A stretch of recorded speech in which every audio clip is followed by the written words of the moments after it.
ख्रिस्त येशूमध्ये आपणा सर्वांना सलाम.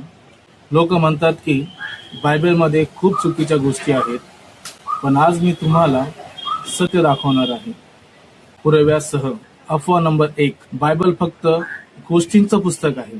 पण सत्य काय आहे? बायबल हे हजारो वर्षापूर्वीचं एक ऐतिहासिक पुस्तक आहे, ज्यामध्ये अनेक घडामोडी आणि सत्य गोष्टी लिहिलेल्या आहेत. अफवा नंबर 2, येशू फक्त एक साधा माणूस होता, पण सत्य जीसस ख्राइस्ट यांनी प्रेम, माफी आणि सत्याचा मार्ग दाखवला आणि आजही लाखो लोक त्याच्या शिकवणीवर चालतात. अफवा नंबर 3, बायबल आजच्या काळात उपयोगाचं नाही, पण सत्य आजच्या काळातही लोकांना त्यांच्या आयुष्यातील प्रॉब्लेम, फेअर आणि स्ट्रेस यासाठी मार्गदर्शन बायबल मधूनच मिळते. सत्य शोधायचं असेल तर इतरांचं ऐकू नका, स्वतः वाचा आणि हा व्हिडिओ शेअर करा, कारण सत्य सगळ्यापर्यंत पोहोचले पाहिजे.